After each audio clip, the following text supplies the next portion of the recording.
As a person who studies communication and media, I tend to think that more and diverse forms of expression are beneficial generally, that we shouldn't prevent anybody from saying anything with reasonable exceptions like what is the standard of yelling fire in a crowded theater if Right. danger or hmm whatever like that. But that people who express freely or potentially say offensive things should endure and be prepared to endure consequences for that hmm expression.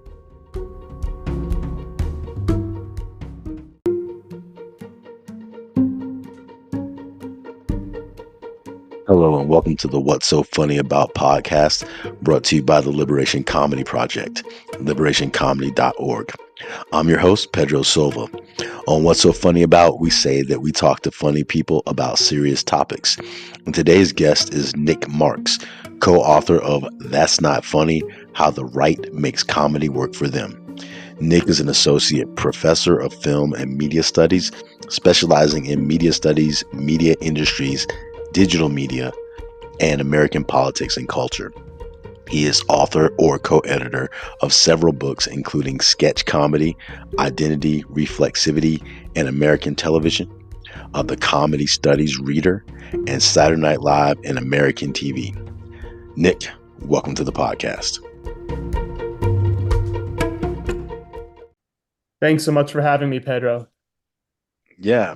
So, as I was saying to you earlier, when I tell people about your book, That's Not Funny, How the Right Makes Comedy Work for Them, they're always surprised about a number of things. One, they say, what? The right has comedy? So that's the first um, question they ask. And then the idea of people studying and writing books about comedy who aren't comedians also comes up. So, given that you've been having this book out for it's been about a year or two now, right? Yeah, almost a year and a half. Yeah. So what kind of reactions do you get to the book? Are they similar to what I raised? And if so, how do you respond to people? Yeah, they're 90% of them are exactly what you just described. Most people are surprised to learn that political conservatives in the United States have their own set of satirists and comedians, much like I'm a liberal. So Mhm. we've kind of matured in the age of the Jon Stewart Daily Show, Saturday Night Live, Sacha Baron Cohen, Mhm. all these folks who broadly are associated with political liberalism and the left. And the first thing I like to remind people is that comedy doesn't have any kind of ideological orientation. It is neither left Mhm. nor right. It doesn't need to be progressive or conservative. It's kind of an empty container that you pour your jokes into, and those kind of take on meaning through context. And so, what my co author Matt and I discovered was that a lot of the context around comedy of the last 20 years made it seem like comedy had a liberal orientation. So, we had entire TV shows and TV networks like Comedy Central Mhm. programming Daily Show spinoffs. Stephen Colbert, after success on the Colbert Report, goes to host late night. Many of our late night hosts kind of uh, got pretty successful and famous, making fun of the Trump administration. So it kind of made it seem like comedy's natural orientation was always towards making fun of those who are politically conservative. But the thing the book really uncovers is a sort of parallel universe that's been hiding in plain sight for the better part of 5, 10 years, totally, discoverable. But the nature of social media algorithms and our own sort of tendency to be tribal and communicate with others who think like us politically meant that many folks on the left didn't get exposed to and didn't know about, say, the version of Jon Stewart on Fox News, this guy named Greg Gutfeld, right? So there's a sort of Mhm. political, nightly talk show host on Fox News. Joe Rogan, many people may have heard of, but they don't spend a lot of time listening to him and know that he pretty routinely hosts far-right libertarian folks who've associated with some pretty unusual ideas. And so it's not as though this is, the depths of the internet, trolls on 4chan, although it also is that in part. This is pretty mainstream stuff that if you've got a friend or a family member who's keeping up with media and culture, chances are they're listening to Steven Crowder, they're listening to Joe Rogan, and they are laughing along with them and forming Hmm. that same sense of in-group belonging that we on the left have had so many years listening to Jon Stewart and Stephen Colbert. Yeah. Yeah. No, I was I knew about Greg Gutfeld and I knew about a couple other people. I know that Roseanne Barr has gone, pretty much to the right. And the same you could say for Joe Rogan and some of those other people I was familiar with. Some of the people that I learned about in your book and some of the kind of, I guess, um, what they find funny is kind of leaned into why you named the book That's Not Funny. Because some of that I was like, yeah, that's not funny. So what made you come up with that title? Was it your own perspective of that isn't funny, or that was it from the perspective of people who are not privy to the rights comedy kind of infrastructure? Yeah, it's a bit of both. I want to be honest about my own beliefs that I don't find most of this right-wing comedy funny. So I am somebody who reacts to Greg Gutfeld, for example, with "That's not funny." It kind of hacky, lazy joke Hmm. writing more often than not. But the title is more meant to capture the knee-jerk reaction that you described so nicely at the show's beginning.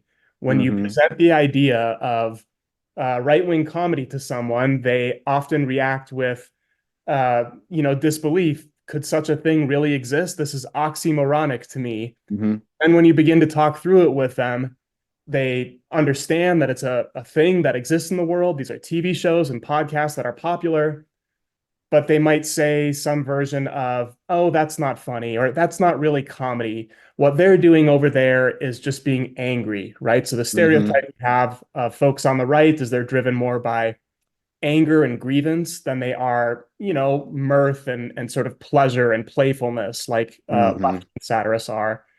So we really wanted to sort of capture that knee-jerk reaction that my co-author Matt and I found ourselves getting from so many people when we would raise the fact that Greg Gutfeld is watched by more people on most nights than Stephen Colbert is, or many of the Hmm. other late night hosts. So it was kind of trying to get through people's initial instinct to deny. Hmm. So when you were doing research for the book, was there any um, surprises that you had that you were like, or even things that you thought, I don't even if I know if I want to put this in the book? Were there any instances like that with the data you were collecting? For sure, yeah. For the most part, we analyze comedians who are fairly mainstream. They work in mainstream movies, TV shows, and podcasts. They make a living Hmm. by appearing on these things and having their own podcasts. We tended not to go too deep into like obscure internet spaces where it was, amateur people communicating on message boards. Um, Mainly because that stuff's been written about a ton, right? There are lots of books written about internet trolls and things like Q and right-wing conspiracies. We did spend some time in what we call in the book the basement. So if you spend enough Mm-hmm. time in the above ground mainstream spaces, watching Fox News, listening to Joe Rogan, eventually those folks will have on as guests a libertarian who is pals with and connects to, a right-wing troll who connects to someone who's pretty, neo-Nazi adjacent, the more subterranean, anonymous people who spend time on places like 4chan and whatnot.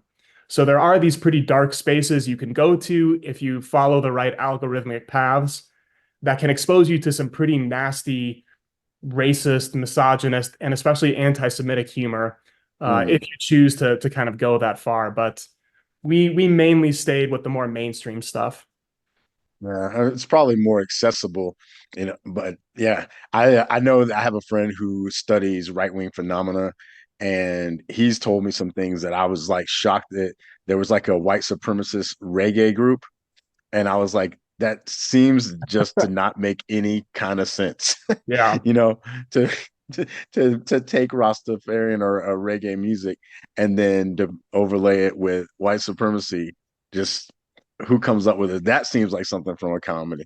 Yeah, those really sort of far down the, YouTube and internet rabbit hole forms of right-wing engagement. To them, everything is kind of things are kind of unmoored from their meaning. So they're just very Mm-hmm. playful, and I don't mean that in a complimentary way, but Mm-hmm. you can see how joking about something as grave as the Holocaust would be available to them just as, donning a Rastafarian wig and thinking that was funny. It's all this kind of mashup of stuff that's available online for them to joke about, and none of it Mm-hmm. is to be taken sort of seriously, at least in their perspective. Yeah. So you said that you never done stand-up comedy, right? I have not, no. So what brought this interest in comedy? Because you have several books that go into the realm of comedy. What made comedy something that you wanted to study and to analyze? Yeah, it's a good question. The short answer is I just love it. I love watching it, talking to people about it, thinking hard about it. And by the time I was done with my undergraduate degree, I still had a lot of questions Mm, about what it meant. And I entered graduate school and found that, the ideas, the literature available on comedy didn't quite cover or answer some of the questions I had. They weren't fully writing about shows and comedians I loved at that point. That would happen mm, while I was there. But it was really an opportune time for me to contribute to that conversation and say, hey, the Daily Show, I think, is doing this to people, or it's contributing this to public discourse. mm, Um, the more that sort of developed, the less excited I became about joining the chorus of fellow liberal professors and singing the praises of, Jon Stewart and Samantha Bee. And the more mm, I wanted to figure out how comedy was functioning in these kind of liminal and marginal spaces, places that we don't care to look very much, mm, especially in online spaces and spaces where young people congregate, because we think it's silly or less than or not as important as, say, the important man on TV who's making the jokes. right. So really, it was kind of a process of wanting to discover new things and always find out what's next and upcoming in the comedy world. So out of studying comedy, do you feel that there's some kind of formula to comedy that even in the right spaces or the liberal spaces, like even when you might not think it's funny, can you recognize a similar formula crossing the different sociological barriers? Yeah. Yeah, it's a great question, and it's one there are lots of philosophers and academic theorists who develop big ideas to explain what's funny. And on the one hand, I see the allure there, so I'm tempted to agree that all good jokes have some element of surprise and then Mm, like resolution to that mm, surprise that sort of reassures the audience member, you've got it right, or you're one of us if you laugh at this. But on the other hand, I've had just as many experiences watching comedy that was so contextual. Like I didn't realize maybe until later that something was supposed to be funny and I wasn't laughing in the moment. Um, so it kind of depends on the situation. I think broadly there is a kind of pattern you see across jokes themselves, like specific, setup punchline jokes. But the broader world of what we find funny to me is highly, highly contextual. It depends on so many variables, who your audience is, the setting, the sort of time period, all these factors that we say contribute to the rise of right-wing comedy in the book. mm. Yeah, you said something very interesting too, when you said that you're like you're one of us if you laugh at this. It kind of bringing together the idea of laughter and belonging. That this the way I took it was that when people can laugh at the same things, it kind of gives a sense that they are in some type of community. Maybe it's not a structured community, but it's like you're on the inside because you laughed.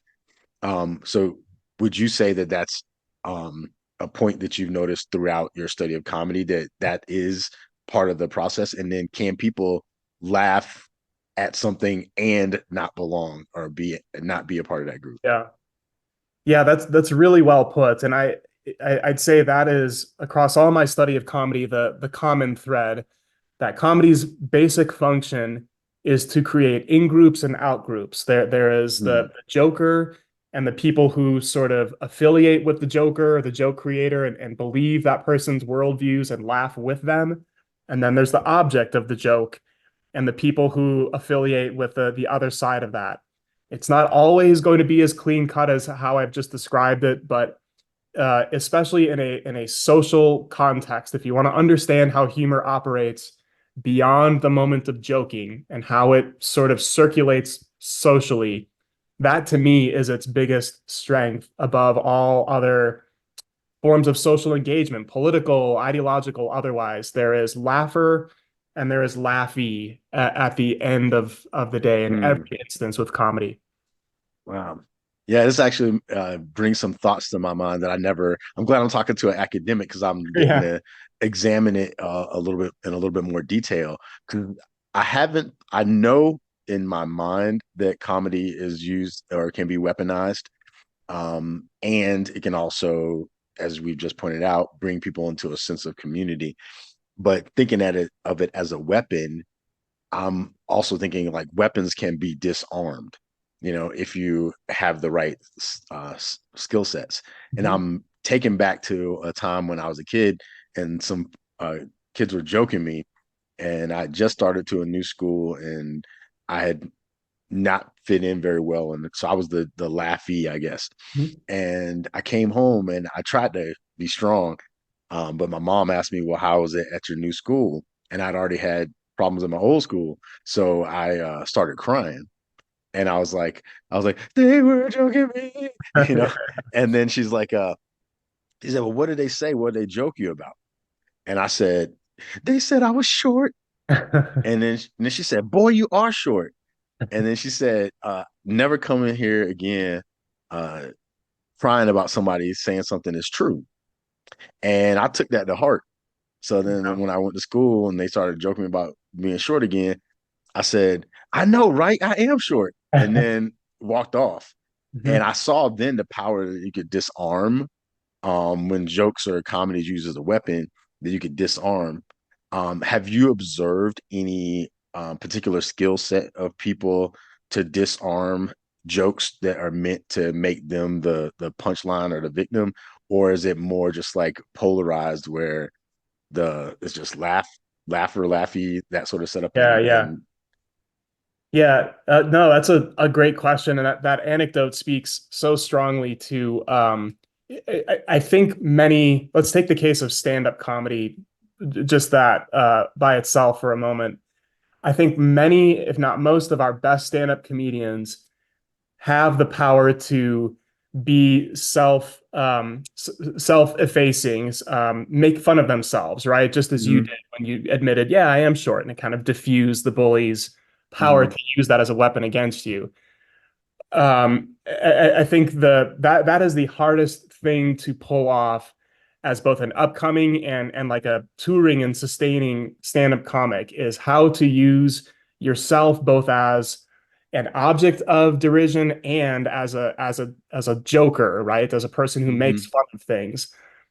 John Mulaney, like one of my favorite sort of current stand-up comics, is a master at this, and Ali mhm, Wong, another one, right? They speak both from a place of deep personal experience that invites the audience to laugh at them, and then very often they use that sort of trust they've gained in the audience to find shared targets after that.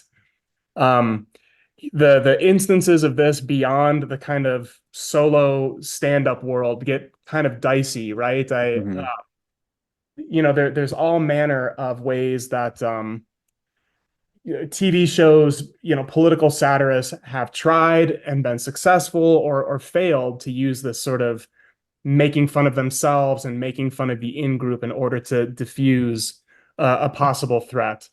Um, None are kind of jumping out at me right mhm, now as particularly salient examples, particularly because the political divide is so hardened Right now, Mm, I think we're in a moment where folks are very eager to be very solid in their own identity so that they can use comedy to punch out at their opponents. And maybe we hmm. don't see enough of that self-effacement as we did in a previous era. But I think the more interpersonal and individualized the context, that's where that sort of disarming mechanism becomes much more powerful. Yeah. So thank you for that. With myself, I got into comedy largely because I wanted to bring people together across differences and help people observe how things become funny. Because there's a lot of, as you mentioned before, a lot of things that are context driven that Mhm. determine what is funny and what isn't funny. And I had this notion that if I could help people see how people see things as funny, they could not take things so seriously when something was aimed at them. Like if they could look at it mechanically almost and say, okay, so this person inputted this data into this mechanism Yeah. and then it yielded a laugh from their point of view. I Mhm. could just as easily do the same thing from my point of view. And Mhm. so there's some, dimension of comedy that's impersonal, Mhm. and that if I understand the impersonal nature of it, I can decide whether or not I'm going to take something um to heart and then respond back with vitriol or whatever the case may be. So it was more like of an empowerment tool, Mhm. and I wanted to look at the larger dimensions of just what it means to be human, some of the like silly things we do, um some of the reasons we don't live into our ideals, and then use myself as a kind of a punchline in some cases. But I have found that to some degree, whether you want to or not, audiences want you to choose a side Mhm. in this kind of like argument. And there's different players in different ways of being in this argument with whoever the other is. So there's some people that they yell and scream and just froth it and come up with facts or whatever. Then there's other people that they laugh, but it's all toward the same thing of like of saying who's in and who's out. Mhm. And my hope is that there'll be a generation of comedians that know how to create a larger tent in comedy.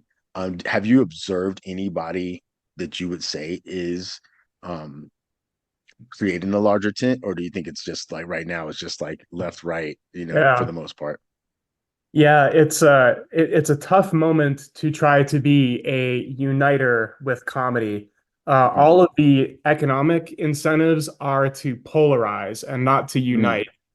At least in terms of like mainstream film and television comedy, social media accounts, all of mhm, the clicks, the traffic, the eyeballs, the ad support goes to humor that is partisan and divisive and not necessarily one that finds common ground.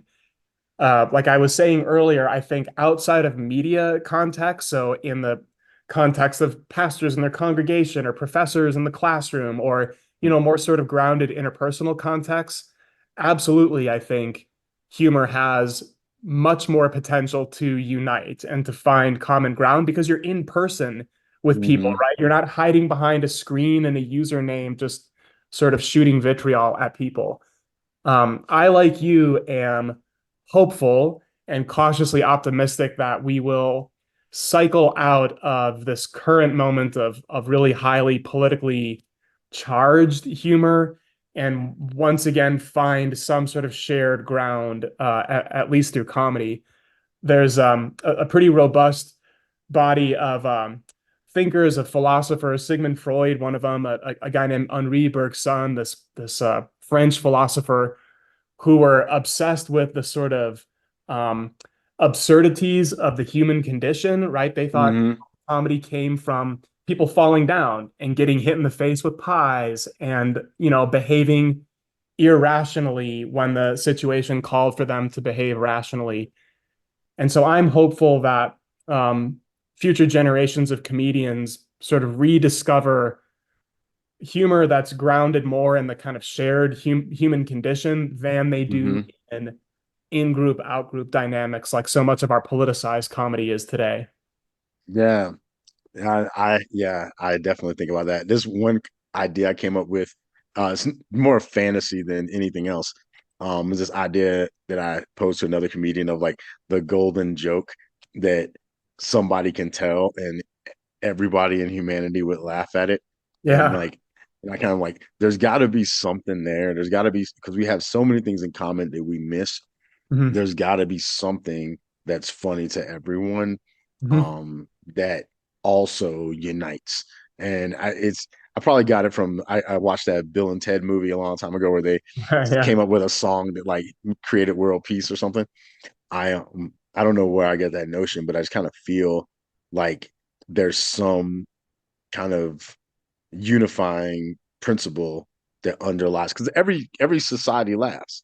There's not like a Sure. society that's Yeah. like, this is the one society where no one laughs. Like Hmm. everyone does it. Everyone cries. Everyone dips into the pool of all these emotions, and Hmm. there's things all across the board that people get into their emotions about. There's got to be something on the positive end, on the ultimate positive end, that just is liberating. And that's what I hope and imagine. And I don't know if somebody will be able to verbalize it. Sometimes I think it's just when you die, you just wake up on the other end and go, "What? Oh my Yeah. God, Yeah. that whole thing was like one crazy joke." Yeah. Um, The arena that I mainly consume comedy in and study is media, right? It's things on screens, whether they're movies, TV shows, or social media accounts. I tend to believe that our most powerful bonds are forged, in person and in material settings, and that's where I think comedy's power to unite is most salient and best put to use. Unfortunately, we just happen to be in a cycle of like world history, and especially in this country where mm, so much of our lives are mediated and they're screen engagements. And so it makes it tough sometimes to conceive of that universal joke, right? That mm, universalizing impulse that we know is at the core of comedy, but we just mm-hmm. can't get to, right? Yeah.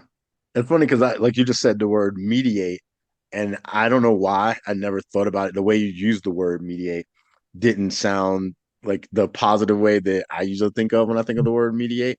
Yep. And I've never heard it. I mean, I'm sure I have, but it never crossed my mind the way you just presented it. But it also made me think about media and mediating people in a way that isn't in our best interest. And I hadn't really thought about it that way before. That there's something kind of almost,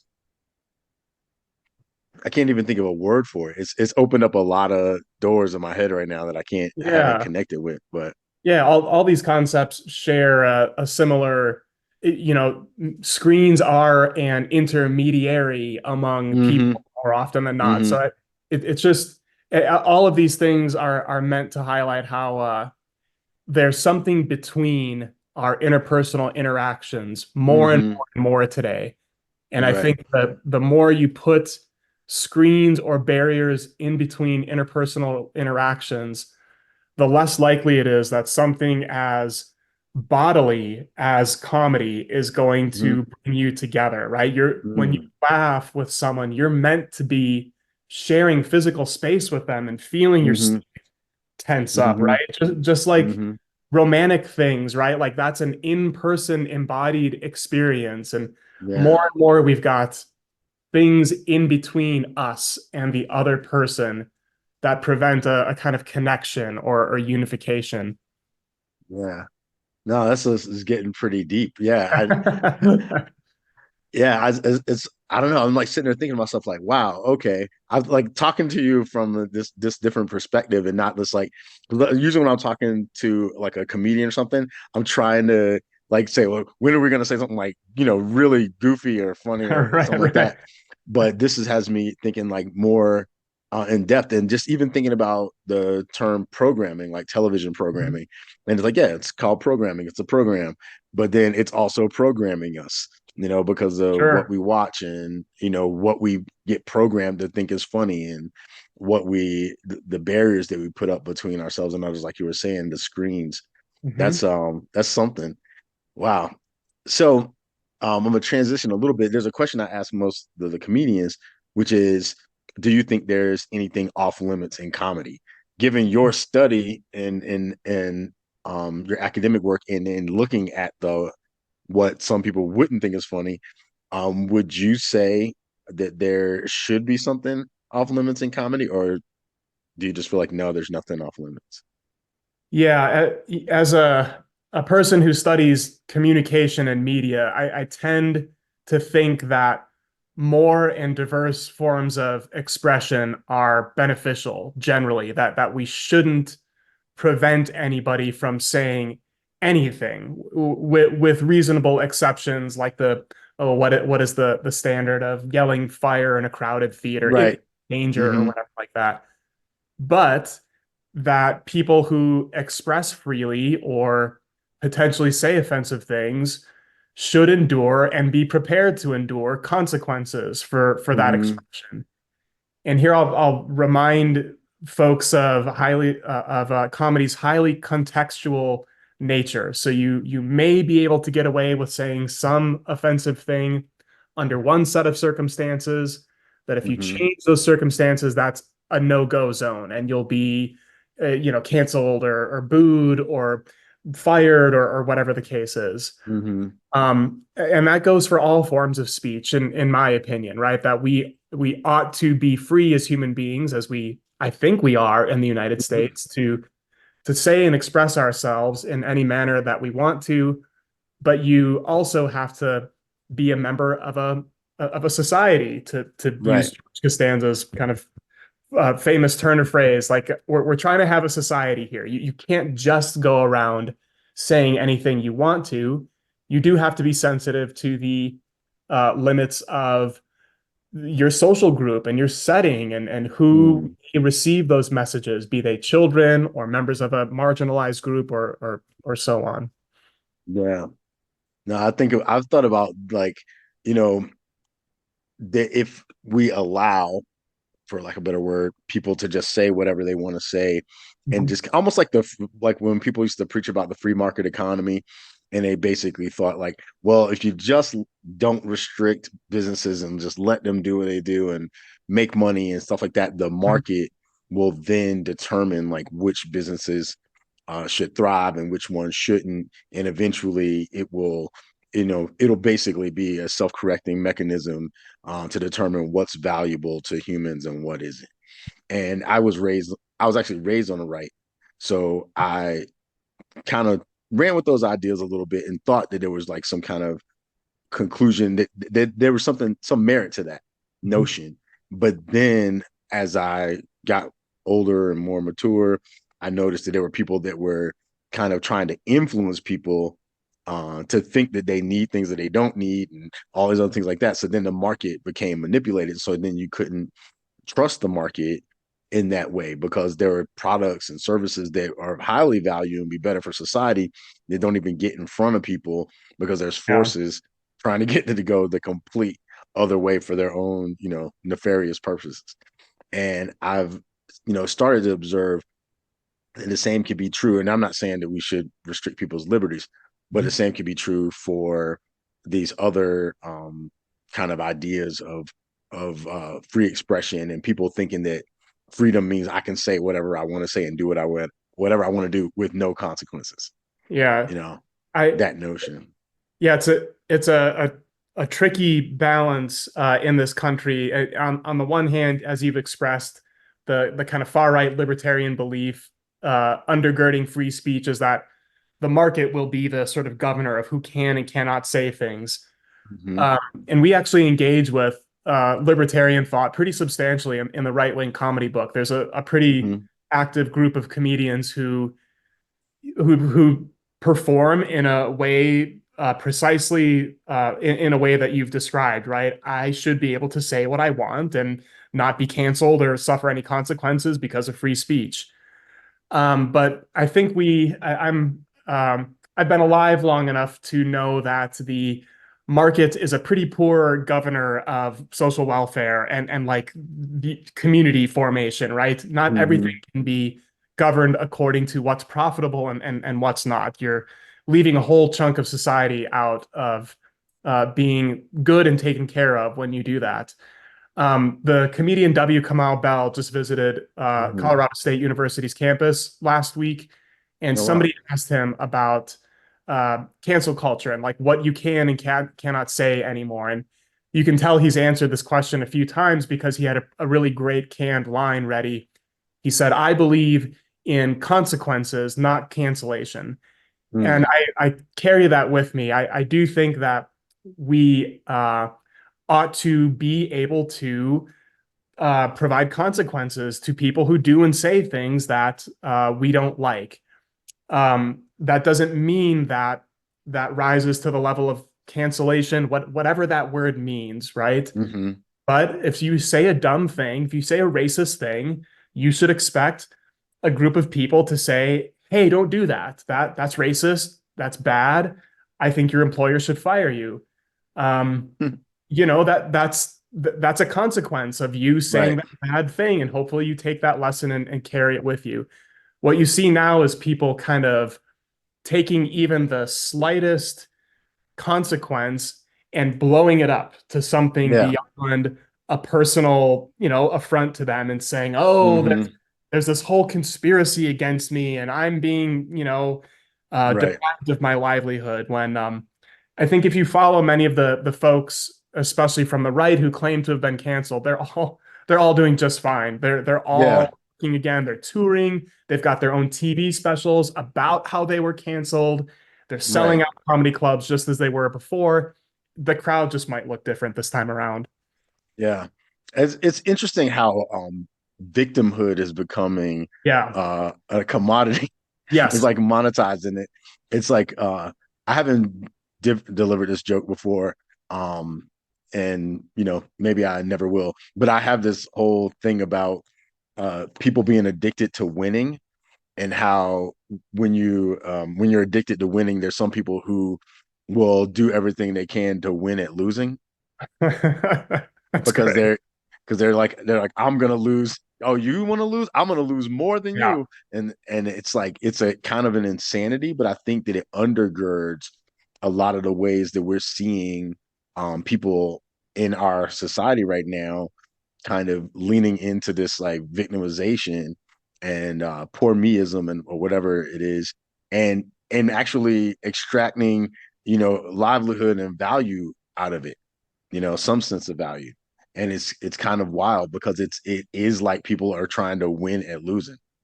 That's the latter point you made is the one that we hammer home in the book over and over again, and the one that guides my belief about what is and is not okay to joke about.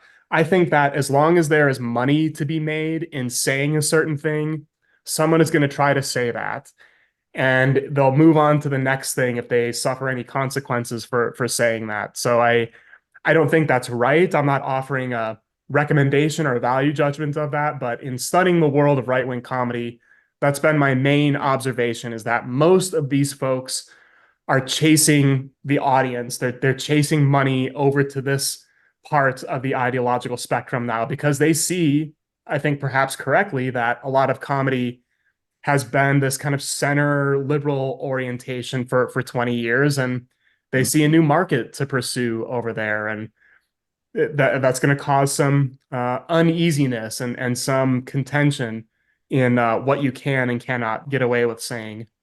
Mm-hmm. So one of the questions we ask folks, generally speaking, is like, what's so funny about? And we pick something that's not generally funny, and then they try to see if they can make it funny or just kind Okay. of give their observation. So, given yours, I don't even know if this is a good question to ask, but imagine, I feel like I'm putting you in a position. I was about to ask you what's so I'm funny. game. I'm Okay, not a comedian, but I'm game.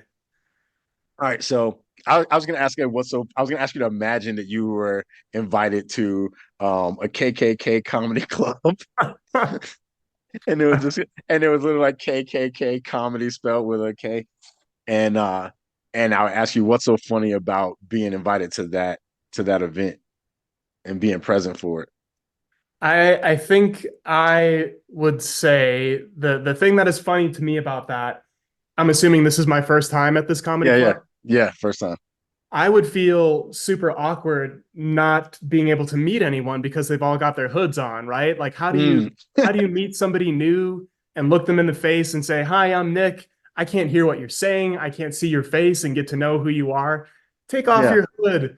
Let me get to know you a little bit and let's relax and maybe take off this big bed sheet you've got on too. You must be hot under there. It's hot and stuffy in those comedy clubs, right? Doesn't Yeah. seem like Yeah. a place to be draped in a big uniform. Yeah. That's a good one. Also, I wonder with with your last name being Marx, I think like if you said your last name, you'd probably have some problems. I would let's hope they don't have to check my ID or guest list when I get to the door and I can just go in anonymously. Yeah. Yeah. Well, awesome. Well, I appreciate you coming on the podcast. Thank you for answering the "What's so funny about" question, and I really appreciate your work. I love discovering like avenues of study that I didn't even know existed, and especially in the area of comedy, I think that the work you're doing is going to go a long way. Especially, I think in the future when we're looking back on these crazy times and Yeah. trying to understand like how did we get here and how can we not repeat this kind of tomfoolery, just to use a word I Yeah. never use. Yeah. I think your kind of work is going to go a long way. Do you have another book that's on the horizon, or any ways that people can get in contact with you if they want to learn more about what you're doing? You can buy the book on any of the major book retailers. That's Not Funny, How the Right Makes Comedy Work for Them. I'm on Twitter X. My handle is at MarxNick. Otherwise, feel free to look me up and shoot me an email if you want to talk further about the wild and wacky world of right-wing comedy. Awesome. All right. Well, thank you for being on What's So Funny About. Thanks so much for having me, Pedro. Really appreciate it. Yep. Awesome.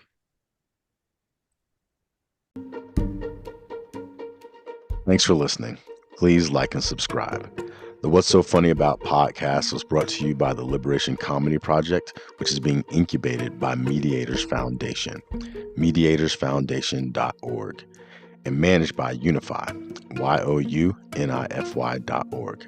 Stay tuned for future episodes and check out past episodes as we work to bring more light, laughter, and love to this world through the Liberation Comedy Project. Bye for now.